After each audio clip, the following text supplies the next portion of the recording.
का व्रत करते हो, भगवान माता लक्ष्मी जिसका व्रत करती हो, वो एकादशी है कौन? तो शास्त्र वर्णन करता है महाराज, स्कंद पुराण का सुंदर चातुर्मास्य खंड के अंतर्गत वर्णन आया है महाराज। एक बार भगवान विष्णु आनंद में विराजमान थे, पद्मावती और माता लक्ष्मी दोनों उनके पास में विराजी हुई थी। भगवान लक्ष्मी और पद्मावती दोनों बैठी, एक सिर के पास, एक चरण के पास। कुछ समय बाद वहीं पर ब्रह्मदेव का आगमन हुआ और ब्रह्मा जी आगमन पाकर भगवान नारायण पद्मावती से लगकर उठे और उठकर लक्ष्मी की ओर झुके। झुकने पर इन तीनों के समागम से भगवान नारायण के हृदय चित्त से एक कन्या प्रकट हो गई। उस कन्या का नाम एका था। क्या नाम था? एका। अब 10 उसके गुण इतने प्रबल थे, वो 10 गुण उसके बड़े प्रबल थे कि वो एका जिसको निहारती थी उसको संपदावान बना देती थी, जिसको देख लेती थी उसके जीवन में वो आनंद की अनुभूतियां करा देती थी। एका जिस मार्ग से जाती थी उस मार्ग के द्वार खोल देती थी। एका का पुण्य इतना पुण्य प्रखर। पद्मावती और लक्ष्मी ने कहा, महाराज ये बेटी आपके द्वारा निर्मित हुई है, इसका कन्यादान करना चाहिए। हमारे यहाँ हिंदू धर्म में रीति है, जिस दिन कन्यादान करा जाता है उस दिन व्रत रखा जाता है। अब आजकल रखते कि नहीं रखते हो मालूम नहीं, और कन्यादान करते समय व्रत रखा जाता है। व्रत रखना, एका का कन्यादान करना है। भगवान बोले कन्यादान करें, किसको दें? एका किसको दी जाए? एका प्रदान किसको करी जाए? पुण्यता किसको दी जाए? भगवान नारायण ने उसी समय लक्ष्मी और पद्मा से पूछा, तुम एकादशी के दिन जब आप जल शंकर को चढ़ाने तो रोज ही जाते, जब एकादशी का दिन रहे और शंकर जी के मंदिर में आप जल समर्पित करें तो 3 बार मुख से स्वधा स्वधा स्वधा या स्वधा स्तोत्र का पाठ, जिसमें 12 श्लोक 2-4 हैं। पैसा तो आ रहा है और घर में टिक नहीं रहा। डॉक्टर में, पुलिस में, एक्सीडेंट आदि में, कहीं गलत जगह पर, व्यसन में अगर पैसा जा रहा है, जुए में, मांसाहार, मदिरा पान, या कहीं आया पैसा आने में कमी नहीं, आ रहा है पर टिक नहीं रहा, रुक नहीं रहा।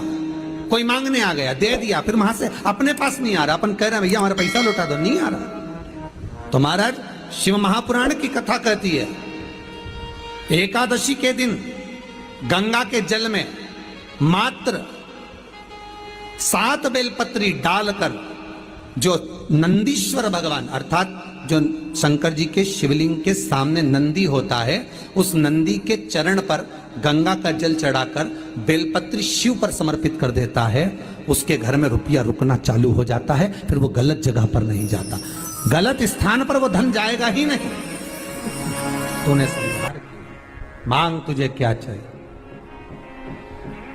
एकादशी ने भगवान विष्णु से कहा, नाथ प्रभु वर दे दो, मृत्यु लोक में जो मनुष्य मेरा व्रत करेगा, चाहे जलचर, थलचर, वायुचर या सांसारिक मनुष्य, मेरा अगर एकादशी का व्रत करेगा, प्रभु उसके यहां धन धान्य वैभव सुख संपदा बढ़ेगी और उस जीवात्मा को नरक नहीं भोगना पड़ेगा, सीधे बैकुंठ का उसको वास मिलेगा। जब जीव आत्मा को लेकर चला जाएगा, यम के दूत जब बंदी बनाकर ले जा रहे होंगे उस जीवात्मा को, जिसके प्राण छूटे होंगे, यम के दूत जब बंदी बनाकर ले जा रहे होंगे, तब मुझे वर दो कि मैं इसका हाथ पकड़कर बेतन्नी से पार उतार कर सारे नरकों से निकालती हुई आपके धाम में लेकर आऊं।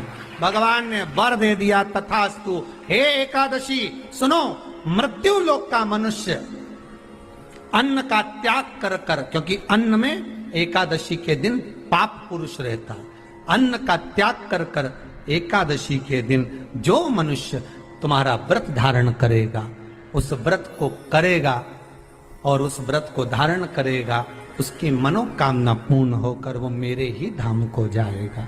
ये तो हुआ एकादशी के जन्म की कथा।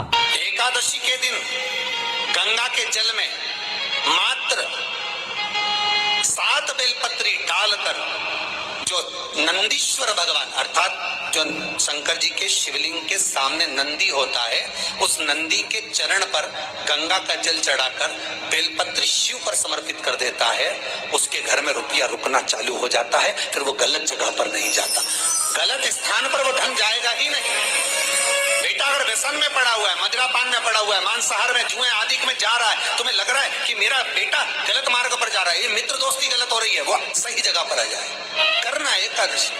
कई लोग इसको धन के लिए भी करते हैं, संपदा के लिए। संपदा के लिए अर्थात जिसका व्यापार नहीं चलता, जिसके घर में पैसा नहीं आता, या नौकरी नहीं लग रही, या सर्विस नहीं लग रही, आप अप्लाई कर रहे हो, जगह जगह जाकर इंटरव्यू भी दे रहे हो और पैसा नहीं आता, तो उसके लिए भी प्रयास किया जाता है। पर उसके लिए यहाँ पर जो धन के लिए करते हैं, उसके लिए विष्णुपदी के लिए करते हैं। मतलब जैसे गंगा के जल में तुलसी के 11 पत्ते डाले जाते हैं और उसको किसी भी नारायण के मंदिर में, राम कृष्ण शिव शंकर नहीं, राम कृष्ण भगवान विष्णु दत्त आदि जितने नारायण के मंदिर है, उस मंदिर में किसी भी पात्र में, एक छोटे से पात्र में उसको भरकर रखी आते हैं महाराज। उससे भी जॉब सर्विस नौकरी में सफलता प्राप्त हो जाती है। परंतु वो भी एकादशी को ही होता है। कुछ देर तक पात्र को रखा जाता है, फिर वही पात्र का जल किसी भी वृक्ष के नीचे डाल दिया जाता है, उससे भी नौकरी के लिए फायदा मिलता है। गंगा का जल कोई साधारण नहीं।